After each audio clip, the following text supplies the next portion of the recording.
बिस्मिल्लाहिर्रहमानिर्रहीम। अस्सलाम वालेकुम students, welcome to my channel ready to math study. Students, पिछली क्लास में हमने chapter number 2 matrices and determinants उसकी रिव्यू एक्सरसाइज नंबर 2 का क्वेश्चन नंबर 11 सॉल्व किया था। आज की क्लास में हम क्वेश्चन नंबर 12 सॉल्व करेंगे। क्वेश्चन है आपके पास, solve the following system of linear equations by Cramer's rule, Gauss elimination method, Gauss Jordan method and matrix inversion method.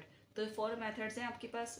4 method से आपने क्या करना है, आपके पास जो सिस्टम ऑफ इक्वेशंस दी गई हैं इनको सॉल्व करना है। तो आज की क्लास में हम इन 2 मेथड से इक्वेशंस को सॉल्व करेंगे, अगली क्लास में हम इन 2 मेथड से जो है इन इक्वेशंस को सॉल्व करेंगे। तो आज हम गॉस एलिमिनेशन मेथड को सॉल्व करेंगे। इसको स्टार्ट करने के लिए सबसे पहले हम इक्वेशंस लिख लेते हैं। हमारे पास इक्वेशन है 2x plus 4y minus z equal to 0। Second equation है हमारे पास x minus 2y minus 2z equal to, और नेक्स्ट इक्वेशन है हमारे पास 5x minus 8y plus 3z equal minus 2। उसके लिए देखिए सबसे पहले हम यहाँ लिख लेते हैं, we write the system of linear equations in matrix form. सबसे पहले हम इन इक्वेशंस को जो है वो मैट्रिक्स फॉर्म में लिख लेते हैं, और मैट्रिक्स फॉर्म होती है हमारे पास ax इक्वल b। लिख लेते हैं वेयर a इक्वल a हमारे पास मैट्रिक्स बन जाएगा। देखें ये हो जाएगा हमारे पास 2 1 माइनस 5 x के कोफिशिएंट, 4 माइनस 2 और माइनस 8 ये y के कोफिशिएंट, और माइनस 1 माइनस 2 और 3 हमारे पास z के कोफिशिएंट। और यहाँ पर हमारे पास कॉमा x मैट्रिक्स जो है वो हमारे पास वेरिएबल्स का हो जाएगा, और उसमें आ जाएंगे हमारे पास x y z ये वेरिएबल्स, और एंड और ये जो हमारे पास बी मैट्रिक्स है ये कांस्टेंट का बन जाएगा, और इसमें आ जाएंगे हमारे पास 0 2 और माइनस 2। अब देखें यहाँ तक करने के बाद हम यहाँ पे लिख लेते हैं, फॉर्मिंग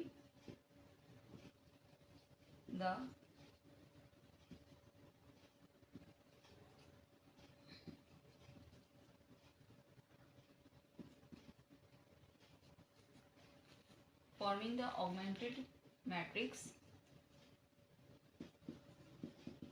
इंक्लूडिंग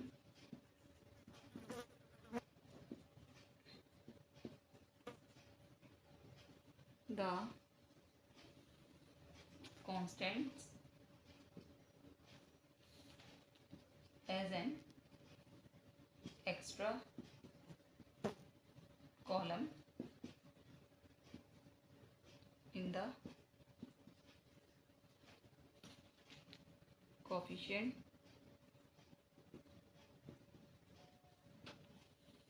मैट्रिक्स। ठीक है, ये हमने लिखा है कि हम ऑगमेंटेड मैट्रिक्स बनाएंगे जो इंक्लूड होगा हमारे पास कांस्टेंट के साथ, और उसके अंदर हमारे पास कोफिशिएंट भी होंगे। तो बनाते हैं मैट्रिक्स, और उसको हम a और इसके नीचे b का इससे शो करते हैं, और ये हमारे पास मैट्रिक्स बन जाएगा।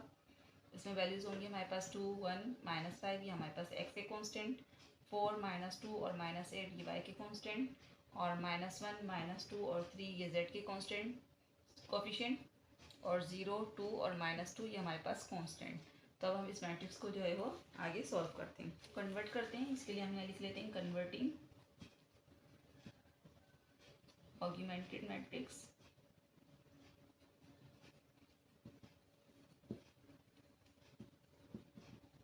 इनटू इक्लोन फॉर्म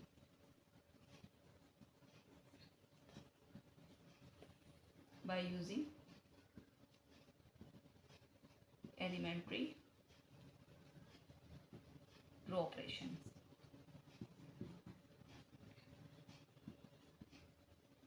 तो इसके लिए ऑपरेशन स्टार्ट करते हैं। इसके लिए हम यहाँ लिख लेते हैं ए बी, और हम इस पर फर्स्ट ऑपरेशन अप्लाई करने के लिए देखें हमारे पास फर्स्ट रो का फर्स्ट एलिमेंट 1 होना चाहिए, लेकिन हमारे पास 2 है। तो अगर हम यहाँ पे R2 को R1 से एक्सचेंज कर दें तो हमारे पास जो है वो फर्स्ट रो का फर्स्ट एलिमेंट 1 बन जाएगा। तो इसके लिए हम यहाँ लिख लेते हैं 1 माइनस 2 और 2 और 2 4 और माइनस 1 और 0 और माइनस 5 माइनस 8 और 3 माइनस 2 ये हम लिख देते हैं। इसके लिए हमने करा है यहाँ पर बाय R12, हमने R1 को R2 की जगह पर और R2 को R1 की जगह पर एक्सचेंज कर दिया। देखिए इसको 0 बनाने के लिए हम R2 में से 2 टाइम R1 माइनस कर देते हैं। तो इसके लिए हम फर्स्ट रो को सेम एज कॉपी कर लेते हैं, 1 माइनस 2 और 2। अगेन R3 को भी कॉपी कर देते हैं, -5 -8 और 3 और -2। और यहाँ हम लिख लेते हैं R2 माइनस 2 टाइम R1। तो यहाँ पे देखें हम जब 2 में से 2 टाइम 1 को माइनस करेंगे तो 2 माइनस 2 1 ज़ा 2 और ये बन जाएगा हमारे पास 0। अगेन देखें यहाँ पे अब हमारे पास 4 में से माइनस करेंगे हम 2 टाइम R1 का नंबर -2 है हमारे पास, तो ये हो जाएगा 4 माइनस माइनस प्लस 2 2 ज़ा 4, तो ये बन जाएगा हमारे पास 8। अगेन देखिए R2 का नंबर हमारे पास -1 है, -2 टाइम R1 का नंबर हमारे पास -2 है, तो -1 और माइनस माइनस प्लस 2 2 ज़ा 4 और ये जाएगा हमारे पास 3। अगेन देखिए हमारे पास R2 का नंबर 0 -2 टाइम R1 का नंबर हमारे पास 2 है, तो 0 माइनस 2 2 ज़ा 4, तो ये हो जाएगा हमारे पास -4। अब देखें यहाँ 0 बनाने के लिए इस पर ऑपरेशन अप्लाई करते हैं, तो हम R1 को सेम एस कॉपी कर देते हैं, R2 को भी सेम एस कॉपी कर देते हैं, और यहाँ हम लिख लेते हैं कि हम R3 में प्लस करेंगे 5 टाइम R1 ताकि यहाँ 0 बन सके। तो देखिए -5 प्लस 5, 5 टाइम R1 का नंबर 1, तो -1 प्लस 5 1 ज़ा 5, तो ये बन जाएगा हमारे पास 0। अगेन देखिए हमारे पास R3 का नंबर -8 प्लस 5 टाइम R1 का नंबर हमारे पास -2 है, तो -8 और प्लस माइनस माइनस और ये जाएगा हमारे पास 5 2 ज़ा 10, तो ये जाएगा माइनस माइनस प्लस -18, तो यहाँ वैल्यू आ गई हमारे पास -18। अगेन देखिए हमारे पास R3 की वैल्यू हमारे पास 3 है, प्लस 5 टाइम R1 की वैल्यू हमारे पास -2 है, तो 3 प्लस माइनस माइनस ये हो गया हमारे पास 5 2 ज़ा 10 और ये बन गया हमारे पास -7, तो यहाँ वैल्यू आ गई -7। अगेन देखिए हमारे पास R3 की वैल्यू -2 है, प्लस 5 टाइम R1 की वैल्यू हमारे पास 2 है, तो -2 प्लस 5 2 ज़ा 10, तो ये बन गया हमारे पास 8, तो यहाँ हम लिख देते हैं 8। अगेन देखिए अब हमारे पास ये बन गया 1 0 0। अब हम इस एलिमेंट को 1 बनाते हैं, इसको 1 बनाने के लिए इस पर ऑपरेशन अप्लाई करते हैं, तो हम R1 को सेम एस कॉपी कर देते हैं और R3 को भी कॉपी कर देते हैं, और यहाँ हम लिख देते हैं कि हम R2 को डिवाइड करवाएंगे, डिवाइडेड बाय 8 से डिवाइड करवा देते हैं। 0 को डिवाइड करवाएंगे तो 0, 8 को 8 से डिवाइड करवाएंगे तो 1, 3 को 8 से डिवाइड करवाएंगे तो 3/8, और जब -4 को 8 से डिवाइड करवाएंगे तो 4 1 ज़ा 4, 4 2 ज़ा 8 और ये बन जाएगा -1/2, तो यहाँ लिख देते हैं हम -1/2। अगेन देखिए हम यहाँ तक करने के बाद ये 1 बन चुके हैं। अब हम इस एलिमेंट को 0 बनाते हैं, तो देखें इसके लिए हम R1 को सेम एस कॉपी कर लेते हैं, 1 -2 और 2, और R2 को भी सेम एस कॉपी कर लेते हैं। ये हमारे पास 0 1 और 3/8 और -1/2।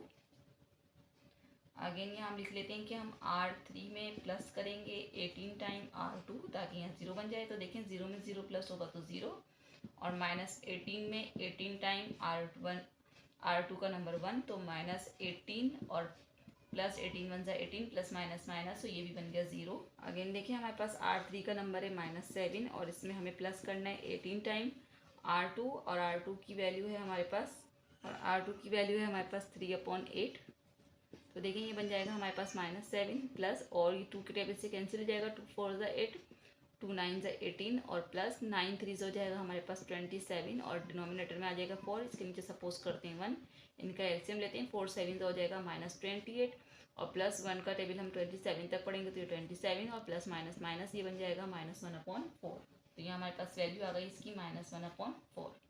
अगेन देखिए लास्ट वैल्यू हमारे पास R3 का नंबर हमारे पास 8 है, इसमें हमें प्लस करना है 18 टाइम R2 का नंबर है हमारे पास -1/2, 2 1 ज़ा 2, 2 9 ज़ा 18, तो ये 8 और प्लस माइनस माइनस और ये जाएगा 9 1 ज़ा 9, तो यहाँ से हमारे पास प्लस -1 बचेगा, तो यहाँ लिख देते हैं इसकी वैल्यू आ गई हमारे पास -1। अब अगेन देखिए यहाँ तक करने के बाद ये बन गया 1 0 0, ये बन गया 1 0। अब हम इसको 1 बनाते हैं, इसको 1 बनाने के लिए ऑपरेशन अप्लाई करते हैं, तो हम R1 को सेम एस कॉपी कर देते हैं और R2 को भी कॉपी कर लेते हैं, और यहाँ हम लिख देते हैं कि हम R3 को मल्टीप्लाई करवा रहे हैं बाय -4 से, तो 0 को मल्टीप्लाई करेंगे तो ये 0 रहेगा, -1/4 को जब हम -4 से मल्टीप्लाई करेंगे 4 1 ज़ा 4 और माइनस माइनस प्लस 1 1 ज़ा 1, तो ये 1 बन जाएगा, और -1 को जब हम -4 से मल्टीप्लाई करेंगे तो ये सिंपल हमारे पास 4 बन जाएगा। तो यहाँ तक करने के बाद देखेंगे हमने इक्विवेलेंट फॉर्म में जो है वो कन्वर्ट कर दिया है, क्योंकि यहाँ हमारे पास देखिए 1 0 0 1 0 और ये सिंपल 1, हमारे पास इस 1 के पास कोई 0 नहीं है, इसके पास 1 0 और इसके पास 2 0 आ चुके हैं। अब हम यहाँ से इस इक्वेशंस को सॉल्व करते हैं, तो इसके लिए हम यहाँ लिख लेते हैं from the above matrix we get equivalent matrix equation. तो देखें यहाँ से हमारे पास जो इक्वेशन बन रही है हम वो लिख लेते हैं। ये हमारे पास एक्स का कोफिशिएंट, ये वाई का और ये जेड का। तो इन इक्वेशंस को हम यहाँ लिख लेते हैं। तो देखिए फर्स्ट इक्वेशन हमारे पास बन जाएगी x minus 2y minus 2z और इक्वल टू, इसे कर देते हैं हम इक्वेशन नंबर 1। सेकंड हमारे पास देखें एक्स का कोफिशिएंट 0 हो गया, सिंपल हमारे पास बचा y प्लस 3/8 और यहाँ गया z और इक्वल -1/2, इसे कर देते हैं इक्वेशन नंबर 2। अगेन देखें थर्ड इक्वेशन में से हमारे पास x और y जो है वो 0 हो चुके हैं, सिंपल हमारे पास बचा z इक्वल 4 और इसे कर देते हैं हम इक्वेशन नंबर 3। तो यहाँ से देखें जब हम इक्वेशंस को सॉल्व करेंगे तो हमारे पास थर्ड इक्वेशन से z की वैल्यू निकली भी है। हम इस वैल्यू को अगर हम इक्वेशन नंबर 2 में पुट कर दे तो हमें y का आंसर भी मिल जाएगा। तो हम यहाँ लिख लेते हैं put the value of z equal 4 in equation 2। तो देखें इक्वेशन 2 लिखते हैं, हमारे पास इक्वेशन 2 है y प्लस 3/8 और ये z और इक्वल -1/2। देखिए ये बन जाएगा हमारे पास y प्लस 3/8 और z की वैल्यू हम यहाँ 4 पुट कर देते हैं और इक्वल -1/2। 4 1 ज़ा 4, 4 2 ज़ा 8। तो ये बन जाएगा y प्लस 3/2 और इक्वल -1/2। अगेन देखिए ये पूरी वैल्यू प्लस है, ये मूव होकर हो जाएगी माइनस। तो ये बन जाएगा हमारे पास y इक्वल -1/2 और ये हो गया हमारे पास -3/2। अगेन इनका हम एलसीएम ले लेते हैं, 2 एलसीएम आ जाएगा तो -1 -3 बचेगा और ये बन जाएगा y इक्वल -4/2 और 2 1 ज़ा 2, 2 2 ज़ा 4। तो यहाँ पे देखिए हमारे पास y का आंसर आ गया -2। तो इस तरीके से देखिए हमारे पास z की वैल्यू 4 आ चुकी थी, y की वैल्यू भी हमारे पास -2 आ गई। अब हम x की वैल्यू मालूम करते हैं। तो x की वैल्यू मालूम करने के लिए हम यहाँ लिख लेते हैं put the values of y and z in equation number 1। तो इक्वेशन 1 लिख लेते हैं, ये हमारे पास x minus 2y minus 2z equal 2। तो x इक्वल -2 और y की वैल्यू हमारे पास -2 आई है और -2 और z की वैल्यू हमारे पास 4 है और इक्वल टू। देखें ये बन जाएगा x माइनस माइनस प्लस 2 2 ज़ा 4 और -4 2 ज़ा 8 इक्वल टू। और अगेन देखें ये बन जाएगा x और प्लस माइनस -4 इक्वल टू। और अगेन देखें ये हमारे पास बन जाएगा x इक्वल